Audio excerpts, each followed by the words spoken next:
everyone. My name is Maciej Bartkowski. I'm the Senior Director at the International Center on Nonviolent Conflict.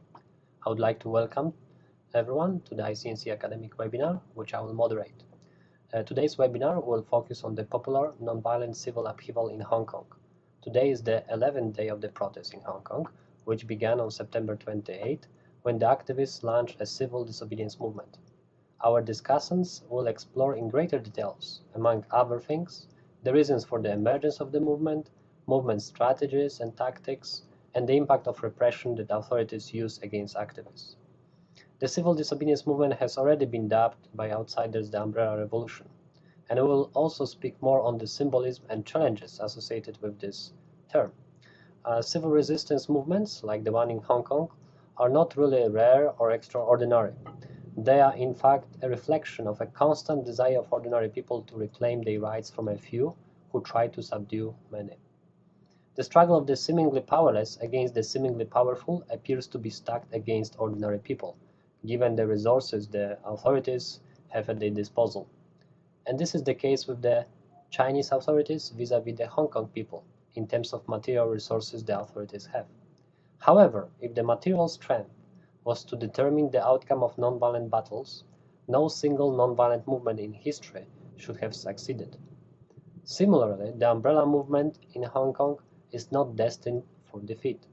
A lot will be determined by the shrewdness of the strategies and tactics that the umbrella movement deploys, including its responses to repressive moves by the authorities. Historically, movements that were successful were the ones that were able to expand participation to include diverse segments of the society, that were able to maintain nonviolent discipline, and were able to maintain that nonviolent discipline even in the face of repression, and engage in strategic planning and organizing that led to loyalty shifts among government allies.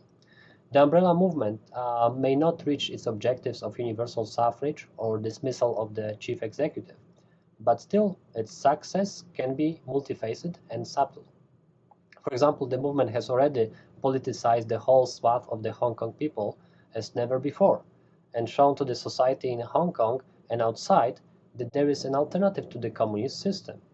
And this alternative is, in my view, a formidably disciplined and organized independent civic force.